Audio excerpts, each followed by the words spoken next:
Si la Bible est bien la parole de Dieu pour tous les hommes, il est important que tous les hommes puissent la lire et la comprendre. Il ne fait pas de doute que les auteurs des différents livres de la Bible n'ont pas écrit pour des spécialistes, mais pour des hommes et des femmes ordinaires. Ils ont cherché à être compris par tous et non seulement par une élite des savants.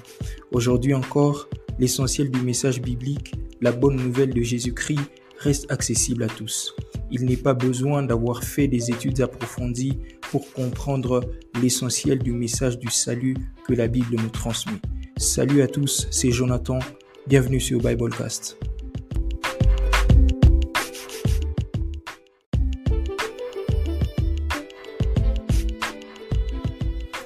Dans cet épisode, j'aborde un nouveau sujet qui pourrait nous prendre un ou deux autres épisodes avant de pouvoir épuiser complètement la matière prévue. Il s'agit des obstacles à la compréhension de la Bible. Dans l'épisode précédent, le tout premier, nous avons parlé de ce sujet important sous forme d'une question. Comprends-tu ce que tu lis?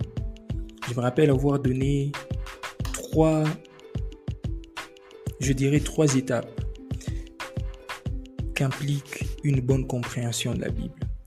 La première dimension, c'est que la compréhension de la Bible implique la compréhension de la pensée de l'auteur. La deuxième dimension implique la compréhension, c'est que voulait dire la pensée de l'auteur pour ses premiers destinataires. Et la troisième dimension, c'est l'application qu'on peut tirer de cette compréhension-là. Ça veut dire ce que cette compréhension, c'est que cette pensée de l'auteur veut dire pour nous dans notre contexte d'aujourd'hui. Alors, la Bible, les auteurs bibliques étaient des hommes qui ont vécu dans une époque, dans une culture, dans des circonstances historiques, géographiques complètement éloignées des nôtres. Ils ont d'abord écrit pour leurs contemporains, dans leur propre contexte, dans leur propre culture, dans leur propre civilisation à eux, dans leur propre vie. Il n'est donc pas étonnant que leur façon de pouvoir s'exprimer, qu'ils puissent faire référence à des situations, à des situations religieuses, à des situations économiques, à des situations politiques, à des phénomènes de civilisation que nous ne connaissons pas ou que nous connaissons moins et que ces choses nous posent problème et que ces choses puissent nous empêcher de mieux comprendre la Bible. Alors, l'un des premiers obstacles à la compréhension et à la bonne compréhension de la Bible, c'est ce que j'ai appelé la négligence du contexte.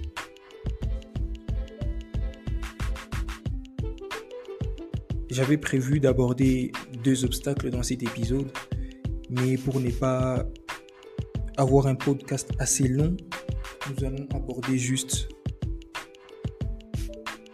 ce premier obstacle-là, la négligence des contextes. Et dans le numéro suivant, nous aborderons le deuxième obstacle, également un obstacle important. Il s'agit des systèmes d'interprétation inconscients. La négligence des contextes.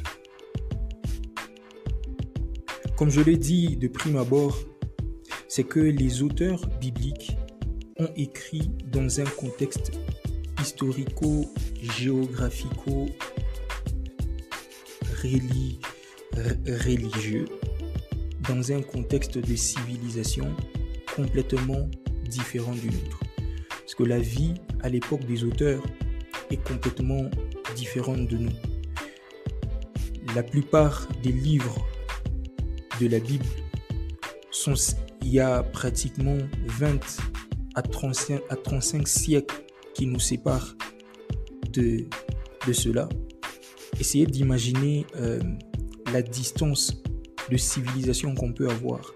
La vie de cette époque-là qui était totalement une vie d'agriculture, une vie pastorale, je dirais, n'a rien à voir avec la société d'aujourd'hui qui est industrialisée, une société qui tend vers la révolution de la technologie avec tout ce qui est intelligence artificielle. Les entreprises telles qu'on les connaît aujourd'hui, les banques, les mining, les assurances, le transport, les moyens des transports. Aujourd'hui, on a les avions. Aujourd'hui, on a des voitures. Aujourd'hui, on a des trains. C'est des choses qui, à l'époque, n'existaient pas. À l'époque, les moyens des transports, c'était des ânes, c'était des chars, c'était le pied. Les gens parcouraient des longues distances. Les gens vivaient essentiellement de l'élevage.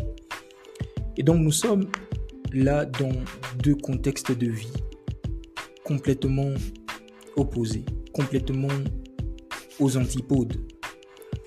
Et si nous devrions comprendre, tirer la meilleure partie du message central de la Bible, nous devrions faire l'effort de comprendre comme les premiers destinataires auront compris. Parce que quand dans la Bible, certaines expressions sont utilisées, ces expressions-là ne veulent pas dire exactement ce que ça résonne dans les oreilles d'un francophone contemporain d'aujourd'hui. Je vous donne un exemple banal.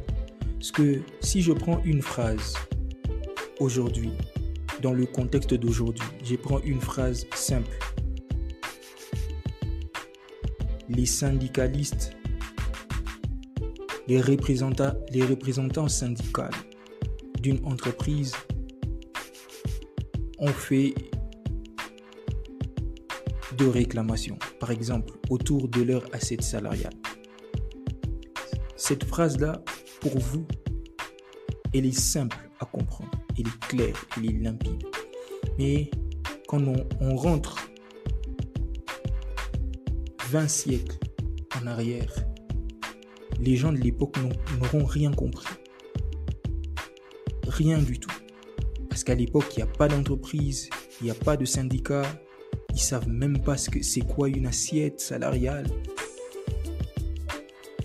Et c'est l'inverse que nous vivons aujourd'hui, parce que la plupart des choses auxquelles on fait allusion dans la Bible sont des civilisations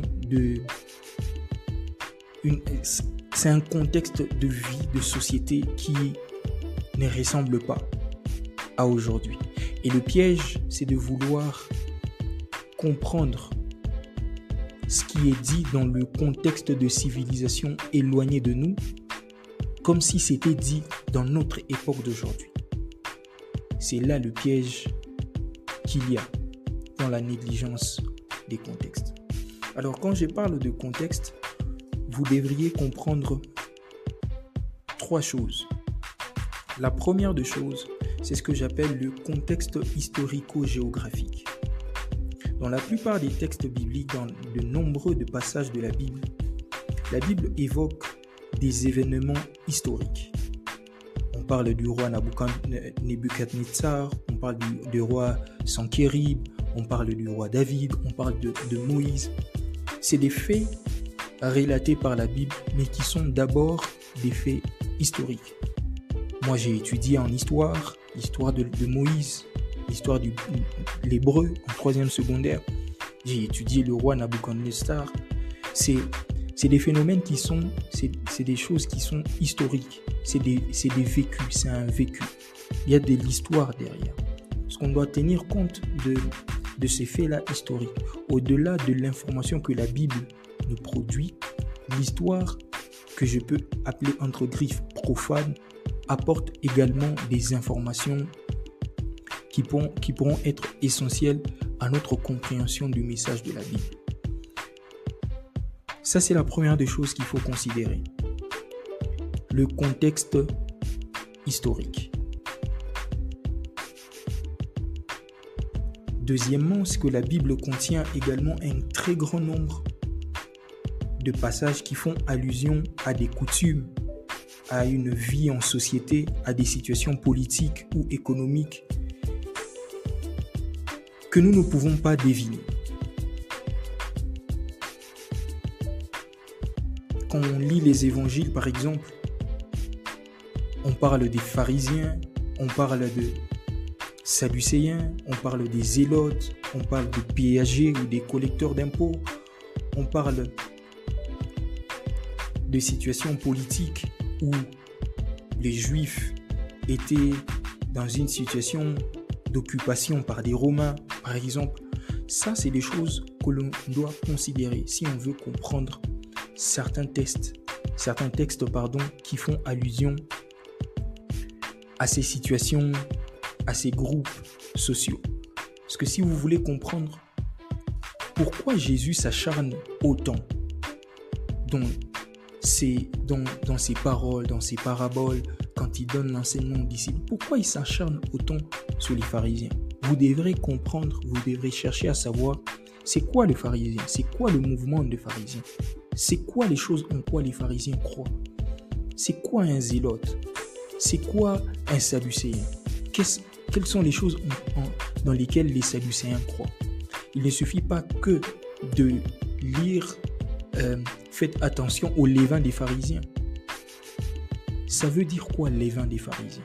Si vous ne savez pas ce que c'est qu'un pharisien, si vous ne savez pas ce que c'est que le levain, si vous ne savez pas comment les pains à l'époque étaient produits en mettant du levain, à quoi servait le levain dans les pains, ce sont ces questions-là qui vont vous permettre de comprendre la manière dont les disciples auraient compris cette phrase et maintenant de répliquer cette compréhension dans le contexte d'aujourd'hui. La troisième des choses, c'est que la Bible fait allusion à des villes, la Bible fait allusion à des montagnes, la Bible fait allusion à des villages, à des rivières. La Bible fait allusion à des cités géographiques. Et ces éléments sont également importants pour pouvoir situer les cours des événements. Quand la Bible quand on parle du mont Tabor, quand on parle du mont des Oliviers, quand on parle du Jourdain, quand on parle de la mer Rouge, quand on parle de la mer Morte, ces éléments sont des éléments géographiques qui sont importants dans la situation, dans la capacité à pouvoir situer chaque événement dans le milieu du déroulement pour pouvoir comprendre effectivement le message lié à cela.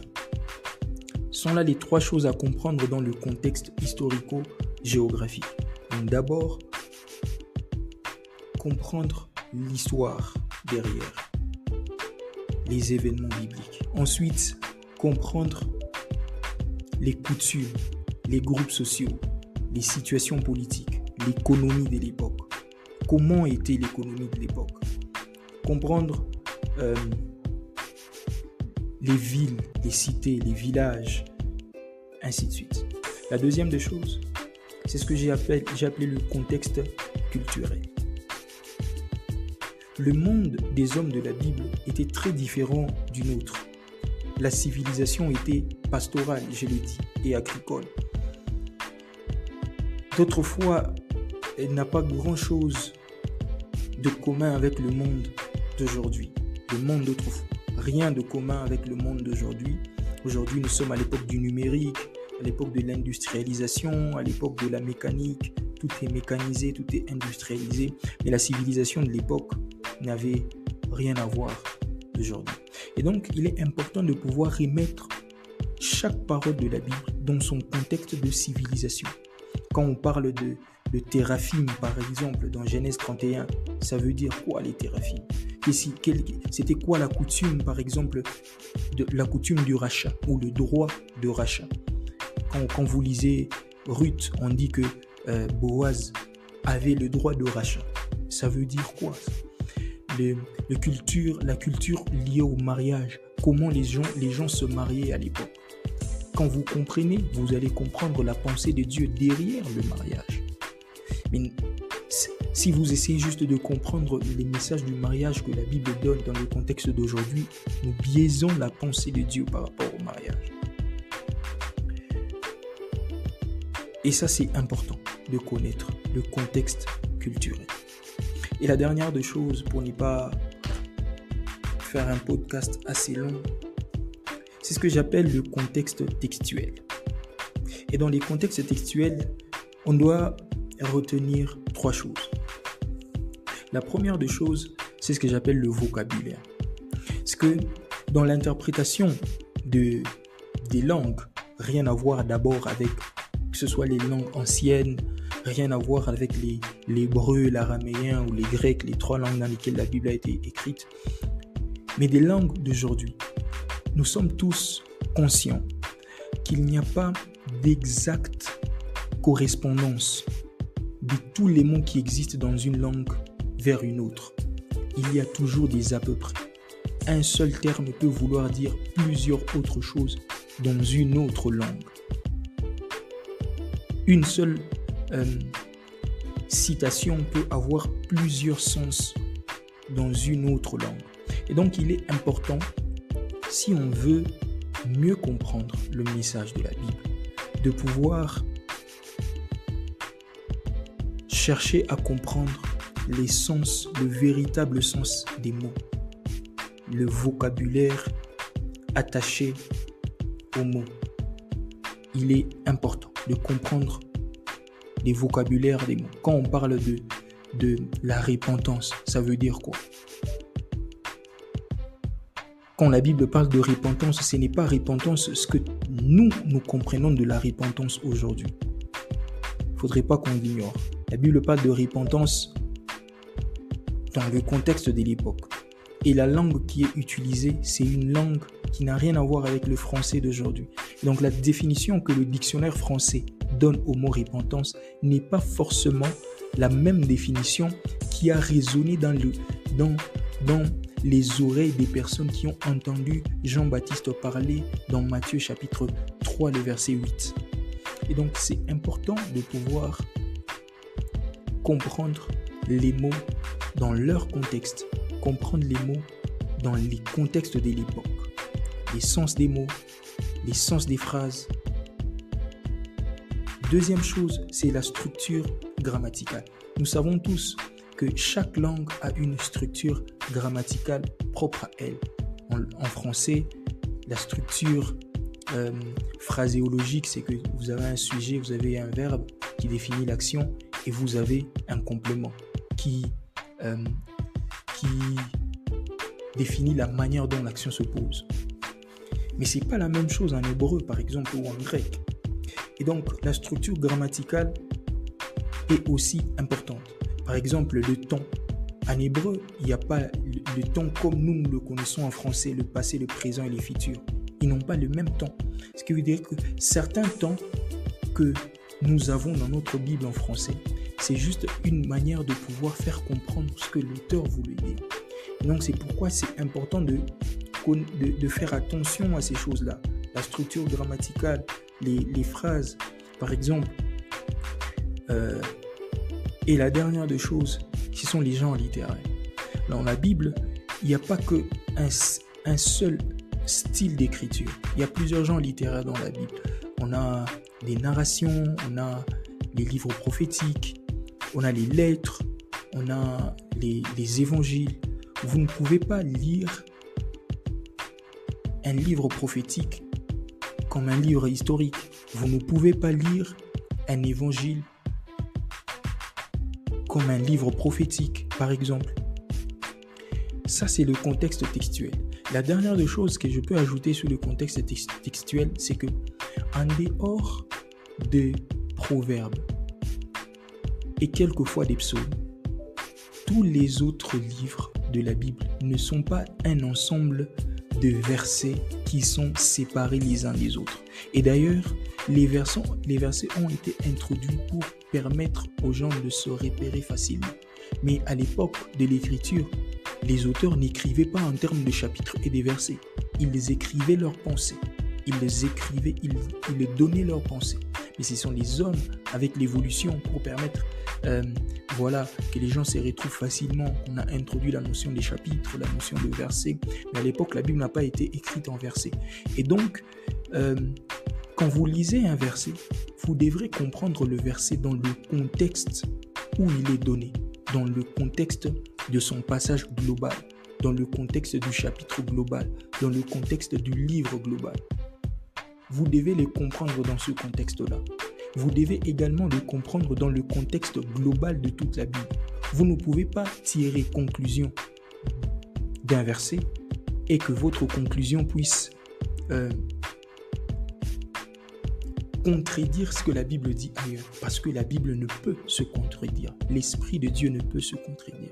La Bible s'explique par la Bible. C'est-à-dire que ce que vous lisez dans l'Ancien Testament, par exemple, doit trouver une explication dans le Nouveau, ou dans un autre passage, ou quelque part ailleurs. Et donc, vous devrez considérer ça, le contexte textuel, le contexte du passage, le contexte global de la révélation de Dieu. C'est important. Alors, merci d'avoir suivi ce second numéro. J'espère que ça a été intéressant et que vous avez pu apprendre quelque chose de nouveau. Je vous donne rendez-vous le dimanche prochain pour la suite de ce passage, de ce thème sur les obstacles à la compréhension de la Bible. C'était Jonathan. Merci d'avoir écouté Biblecast. À la prochaine.